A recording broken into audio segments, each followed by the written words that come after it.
पिछले एपिसोड में हमने देखा परमाणु बम लैब की ओर बढ़ रहे हैं और अब स्क्वाड में केवल रोबोटा, पबजी बॉय और डॉक ही बचे हैं। अब मफी भी भागा हुआ है और उसकी त्वचा छिलने के बाद उसका रंग नीला काला हो गया है। दूसरी ओर कुरियन ने विस्फोट से बचने के लिए रेफ्रिजरेटर में छिपने का फैसला किया। तभी लैब पर एक परमाणु मिसाइल गिरी जिससे आसमान में रोशनी छा गई।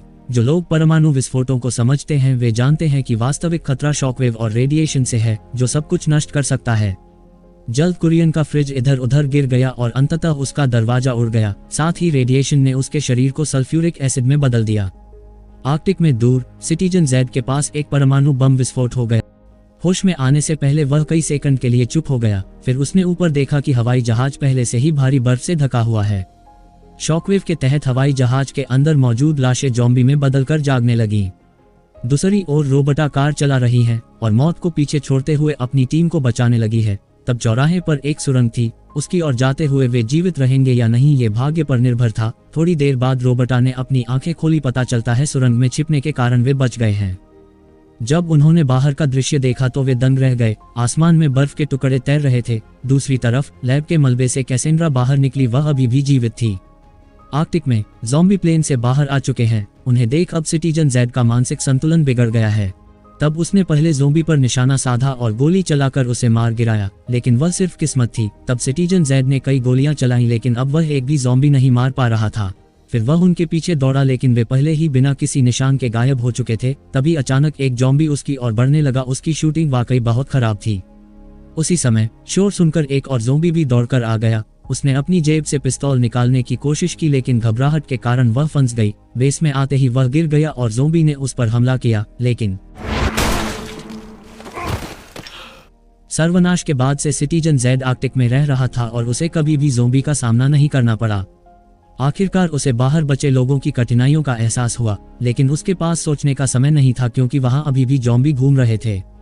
बाद में वो फिर से कंप्यूटर के सामने बैठ गया। रेडियो अभी भी काम कर रहा था। तब वह बताने लगा कि मैं सिटीजन जेड बोल रहा हूं और ये बहुत जरूरी है, बहुत जरूरी। ये मानवता के अस्तित्व के लिए एक महत्वपूर्ण क्षण है। आपको एक आदमी को ढूंढने की जरूरत है। वह अब तक एकमात्र ऐसा आदमी है जिसे ज़ॉम्बी ने काट लिया है और वह अभी भी जीवित है और उस आदमी के जरिए ही वैक्सीन बनाई जा सकती है। अगर कोई उसे देखता है तो उसे जीवित कैलिफोर्निया के डिजीज कंट्रोल लैब में ले जाएं। जब सिटीजन जेड बोल रहा था बाहर से फिर शोर आया और इसमें कोई संदेह नहीं कि रेडियो पर उसने खोखले वादे किए क्योंकि सरकार लगभग खत्म हो गई थी, लेकिन दुनिया को बचाने के लिए उसे झूठ बोलना पड़ा। इसके अलावा सिटीजन जेड के कारण लगभग सभी जीवित बचे लोग अब मफी के बारे में जानते थे। वे सभी मफी को शिकार के रूप में देखते थे और उसे जल्दी से ढूंढने के लिए उत्सुक थे। इस बीच मफी ने वैन को एक कपड़े की दुकान के बाहर पार्क कर दिया। मैक, जो दरवाजे के बाहर एडी को देखने की कोशिश कर रहा था, उसने अचानक देखा कि घाटी में आग की लपटें उठ रही हैं। उसे ये देखकर आश्चर्य हुआ कि वह खूबसूरत जगह अब सिर्फ खंड का ढेर बनकर रह गई है। यह एडी दुखी है। तब उन्होंने एक दूसरे की ओर देखा और अब उनके पास शब्द नहीं थे। ये पता चला कि यहाँ विनाश परमाणु विस्फोट के कारण नहीं हुआ था, ये सब सैम के कारण हुआ है, जो अपने पिता को खोजने के लिए साल्ट लेक सिटी गया था। स्मार्ट होने के कारण सैम को जल्दी ही सच्चाई का एहसास हो गया और वह घाटी को जलाने के लिए लौट आया और ज़ॉम्बी भालू को छोड़ दिया, जिससे सभी का अंत हो गया। तब मैक और अधिक सुनना नहीं चाहता था क्योंकि मैक रोबोटा और अन्य लोगों को ढूंढने के लिए जल्दी निकलना चाहता था। जैसे ही वह कार के पास पहुंचने वाला था, अब एडी के पास भी कोई चारा नहीं था।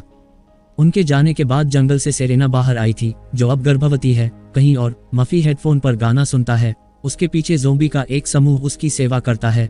उसने अपनी त्वचा छील ली है। ऐसा लगता है जैसे उसका पुनर्जन्म हुआ है। वह इत्मीनान से कपड़े चुनता है, जो उसे पसंद आता है उसे अपने सेवकों पर फेंक देता है। आधे घंटे बाद वह एक फैशनेबल पोशाक में बदल गया। उसने टोपी और सोने की घड़ी पहन ली, मानो वह कोई बड़ा गैंगस्टर हो। तभी अचानक हथियार लेकर एक लड़का आता है। उसने मफी के बारे में खबर सुनी थी और उसे वास्तव में वह मिलने की उम्मीद नहीं थी। अब मफी कुछ हद तक घबरा गया है। उसे डर है कि कहीं वह उसे वहीं गोली न मार दे, लेकिन वह शांत रहने की कोशिश करता है और पूछता है कि भाई तू क्या चाहता है। तब वह जवाब नहीं देता लेकिन अपनी पीठ से बंदूक निकाल लेता है। फिर वह एक वॉइस रिकॉर्डर निकालता है और उसे बजाता है। ये सिटीजन जेड की इनाम की घोषणा है, जो मफी नाम के किसी आदमी की तलाश कर रहे हैं। पता करने के लिए वह मफी है और काटने के निशान की जांच करने के लिए वह उसे कपड़े उतारने के लिए कहता है। अब मफी के पास लगभग ठीक हो चुके घाव को दिखाने के लिए अपनी शर्ट खोलने के अलावा कोई चारा नहीं था। तब मफी लड़के को बताता है कि स्क्वाड एक्स भी उसे कैलिफोर्निया नहीं ले जा सका, तो तू क्या चीज है बे। ये सुनते ही लड़के ने अपना हाथ उठाया और सीधे बिजली का बोल्ट चला दिया। तब वह पास आकर कहता है, अब तू मेरा शिकार है। तभी कैसेंड्रा ने लड़के के सिर में डंडा मारकर उसे लुढ़का दिया। अब मफी ने राहत की सांस ली और कैसेंड्रा खुश होकर मफी पर कूद पड़ी, लेकिन उसे कैसेंड्रा में कुछ गड़बड़ लग रही है क्योंकि अब वह केवल मफी को पहचानती है। तब मफी कैसेंड्रा के लिए एक ट्रेंडी ड्रेस भी निकालता है। साथ ही जिस लड़के को अभी मारा गया था वह अब ज़ोंबी बनकर मफी का सेवक बन गया है। इसके बाद वे एक नई जगह खोजने वाले हैं और अपने फॉलोअर्स बढ़ाने वाले हैं। इस बीच रोबर्टा और टीम आगे बढ़ने के लिए संघर्ष कर रही हैं। 2 दिनों से खाना नहीं खाने के कारण उनकी हालत खराब है। इसके अलावा डॉक्टर घायल है और मुश्किल से चल पा रहा है। उसने बार बार अपने साथियों से उसे पीछे छोड़ने के लिए कहा है, लेकिन रोबर्टा ने ऐसा करने से इनकार कर दिया है। कुछ देर सोचने के बाद रोबर्टा ने कहा, पबजी बॉय तुम रुको और डॉक्टर की देखभाल करो, मैं बाहर जाकर खाने की तलाश करती हूँ और अगर मैं 30 घंटों में नहीं आती तो तुम्हें अपनी रक्षा खुद करनी होगी। ये कहने के बाद वह दूर चली गई। 5 घंटे बाद रोबर्टा अभी भी आगे बढ़ने लगी है। वह जंगलों और बंजर भूमि से होकर गुजरी जहां इंसान का कोई निशान नहीं था, तो खाना ढूंढना तो दूर की बात थी। अब उसने आगे बढ़ने से पहले कुछ देर आराम करने के बारे में सोचा क्योंकि वह बहुत थक गई थी। भूख से मरने और ज़ोंबी न बनने की इच्छा के विचार ने उसे फिर से बैठने पर मजबूर कर दिया। तब रोबर्टा ने अपनी रिवॉल्वर निकाल ली। जैसे ही उसने अपनी आंखें बंद की उसने मदद के लिए हल्की सी चीख सुनी। कुछ ही दूरी पर एक लड़की ज़ोंबी से घिरी हुई थी और उन्हें दूर रखने की सख्त कोशिश कर रही थी। जब लड़की के पास उनसे बचने का कोई विकल्प नहीं था, तभी एक लंबा चाकू एक ज़ोंबी के सिर में घुस गया। अब रोबर्टा का उदास चेहरा भयंकर लग रहा था और उसके हाथ में पिस्तौल जादुई लग रही थी। छोटी लड़की उसे देखने लगी। उसने पहले कभी ऐसी महिला नहीं देखी थी जो अकेले 8 या 9 ज़ोंबी को मार गिरा रही हो। सभी ज़ोंबी से निपटने के बाद रोबर्टा जो पहले से ही कमजोर थी अब बेहोश होकर गिर गई। कुछ देर बाद उसने अपनी आंखें खोली। रोबर्टा ने ध्यान से चारों ओर देखा। उसे एहसास हुआ कि वह एक अजीब कमरे में थी, लेकिन सावधानी बरतते हुए उसने धीरे धीरे जांच की, पर लड़की को देखकर वह शांत हो गई। अब उसे एहसास हुआ कि वह सुरक्षित है। पता चला एक परिवार जंगल में एकांत में रहता था। तभी उसकी नज़र मेज पर रखे खाने पर पड़ी और वह जोर जोर से खाने लगी। दूसरी ओर मैक और एडी रेडियो द्वारा रोबर्टा और अन्य लोगों को ढूंढने की कोशिश कर रहे थे, लेकिन 2 दिन हो गए हैं और वे उन तक नहीं पहुंच सके। अचानक मैक ने खंड से शोर सुना और जांच करने के लिए अपनी बंदूक निकाली। एक ज़ोंबी ने अचानक पीछे से उस पर हमला कर दिया, लेकिन उसने समय पर ज़ोंबी को गोली मार दी, लेकिन एक और ने चुपचाप हमला कर दिया। तभी गोली चलाने वाला अपना पबजी बॉय था। वे भी वहां छिपे हुए थे और लड़ाई सुनकर उन्होंने अपने दोस्तों को देखा। इस बीच रोबर्टा खाने की मेज पर बातचीत करके परिवार को जानने लगी थी। रात हो चुकी थी इसलिए उसे वहीं रुकना पड़ा। अगले दिन लड़की के पिता ने रोबर्टा को एक नक्शा दिखाया। पता जानकर धन्यवाद करने के बाद रोबर्टा ने अपने साथियों के लिए खाना लेकर वह चल पड़ी। लेकिन पीछे का सफर भी उतना ही लंबा था। इसमें कोई संदेह नहीं कि कम से कम 2 दिन लगेंगे। 5 घंटे बाद रोबर्टा भारी चीजें लेकर चलकर थक चुकी थी। तभी अचानक उसने सड़क पर एक कार देखी। अब खुले क्षेत्र में छिपने की कोई जगह नहीं थी। तब रोबर्टा ने अपनी बंदूक तैयार की, लेकिन जब उसने लोगों को पहचाना तो उसके होठों पर मुस्कान आ गई। मैक की कार के साथ फिर वह शहर की तरफ बढ़ने लगे और शाम को आखिरकार वे अपने मंजिल पर पहुंच गए। वे यहाँ इसलिए आए क्योंकि सिटीजन जेड ने कहा था कि मफी उनके पास में ही था। तब उन्होंने अन्य बचे लोगों को आते जाते देखा जो मफी की तलाश कर रहे थे। तभी रोबर्टा को लगा कि वे आंख मूंद कर खोज जारी नहीं रख सकते।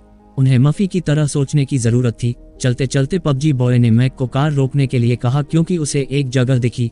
यदि वे मफी की तरह सोचते तो वह यहाँ हो सकता था। सभी ने देखा कि यह एक बदनाम जगह थी जो वास्तव में मफी के लायक थी और उनका अनुमान सही था। मफी वास्तव में अंदर था और उसने अपने फॉलोअर्स के लिए मीटअप रखा था। जब दरवाजा खुला और उसने अपने पुराने दोस्तों को देखा तो मफी आश्चर्यचकित नहीं हुआ, बल्कि शांति से उनका स्वागत किया। अब रोबर्टा काफी गुस्से में थी। उसने उस पर हमला कर दिया, लेकिन यह देख आसपास के ज़ोंबी तुरंत बेचैन हो गए। रोबर्टा का गुस्सा लैब में मफी की हरकतों के कारण था, जिसने उन्हें लगभग मार डाला और परमाणु विस्फोट में जीवित बचे अनगिनत लोगों की मौत हो गई। फिर भी मफी को अब इस बात से फर्क नहीं पड़ता। मफी का मानना था कि सर्वनाश के बाद की दुनिया में किसी भी चीज के लिए माफी मांगने की कोई जरूरत नहीं है, क्योंकि दोषी वह गंजा कुरियन था। इसके अलावा उसने खुद को महान कहा, क्योंकि यदि वह मर जाता है तो दुनिया में कोई इंसान नहीं रहेगा। तब उसकी बातों से साफ पता चलता है कि वह उनके साथ नहीं आने वाला था। पबजी बॉय ने मफी को समझाने की कोशिश की, लेकिन कैसेंड्रा ने उसे वहीं रोक दिया। जाहिर है कैसेंड्रा अब उन्हें नहीं पहचानती थी। तब रोबर्टा ने उन्हें बीच में रोका और कहा कि हमें तुम्हें कैलिफोर्निया ले जाना है, यही हमारा मिशन है।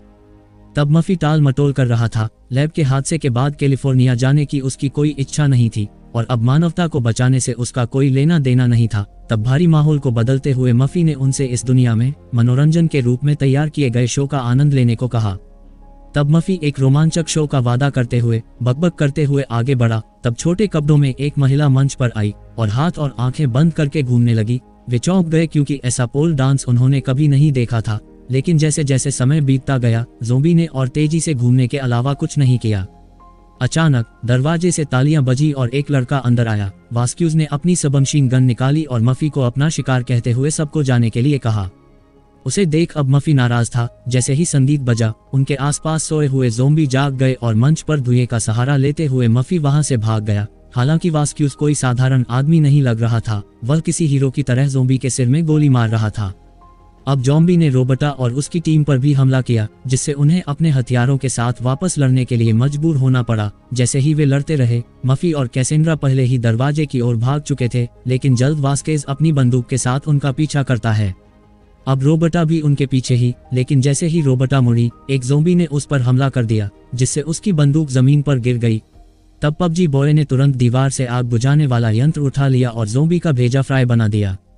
अब उनके लिए बस मफी को ढूंढना था। साथ ही बाहर निकलने पर उनका पहला काम अपने हथियारों को फिर से लोड करना था, क्योंकि आगे कुछ भी हो सकता है, क्योंकि हर कोई मफी को ले जाना चाहता है। तब एक कार तेजी से गुजरी। सबको पता है कि वह मफी के लिए आए हैं। इस बीच मफी और कैसेंड्रा वास्केज से आगे भाग रहे हैं। स्क्वाड एक्स भी उनके पीछे ही है। इस प्रकार अब सड़क पर पीछा करने का खेल शुरू हुआ है। जैसे ही मफी एक कोने में मुड़ा, एक काली एमपीवी ने उसका रास्ता रोक लिया, जिसमें पूरी टीम मफी के लिए आई थी। लेकिन अचानक वास्केज ने ड्राइवर को गोली मार दी। जैसे ही गाड़ी टकराई, वास्केज ने पूरी टीम को पवेलियन भेज दिया। लेकिन अब मफी इस मौके का फायदा उठाकर उसके हाथ से निकल जाता है। गोलियों की आवाज सुनकर एक कार वहां पहुंची। इतना ही नहीं, बल्कि उनके पीछे एक और कार आई, जिसमें एक औरत दिखाई देती है। अब स्क्वाड एक्स हैरान है, यह महसूस करते हुए कि मफी के ससुराल वाले उसे लेकर ही जाएंगे। लेकिन अब वास्क्यूज ने जिन लोगों को मार डाला था वे ज़ोंबी में बदल गए हैं, जिन्हें देख वे सभी अब भागने लगे हैं। वहीं दूरी पर एक और टीम मफी की तलाश कर रहे हैं। उनका नेता जेन क्रूर दिखता था, क्योंकि उसने अपने आदमियों को आदेश दिया कि देखते ही मफी की टांगें तोड़ दें, फिर बांधकर उसे सौंप देंगे। साथ ही जो कोई भी मफी के लिए उनसे टकराएगा, उसे मौत का सामना करना पड़ेगा।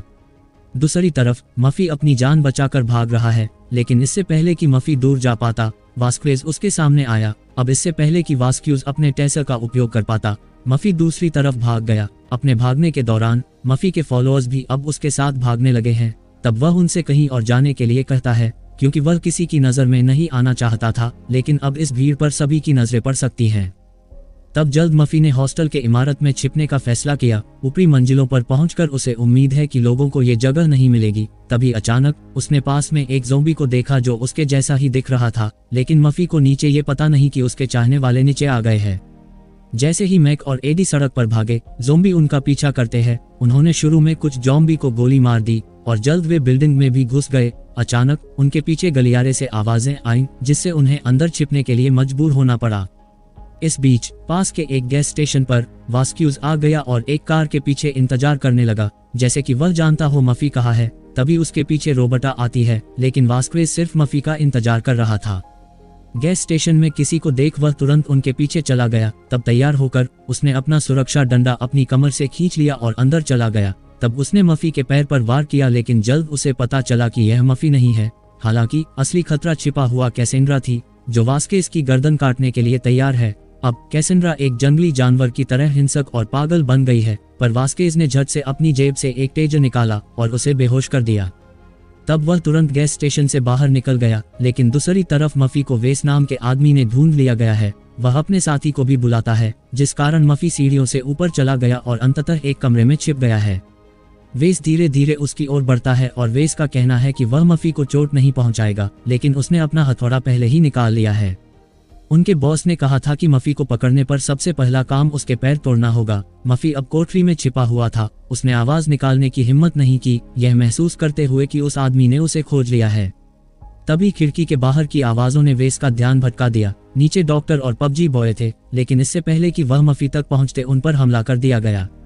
आगे से जॉम्बी और ऊपर से वेस, जिस कारण डॉक्टर का अब दिमाग खराब हो रहा था। टूटे हुए शीशे के माध्यम से देखने पर दूसरी मंजिल के 7वें कमरे में पबजी बॉय वेस को देखता है। तब जॉम्बीज ने वेस को विचलित कर दिया और यही मौका देखते हुए डॉक्टर लड़खड़ाते हुए पिछले दरवाजे पर पहुंच गया। अब पिस्तौल लेकर डॉक्टर चुपचाप ऊपर चढ़ गया। अब बॉय ने वेस की खिड़की पर नजर रखते हुए डॉक्टर को आगे बढ़ाने में मदद की।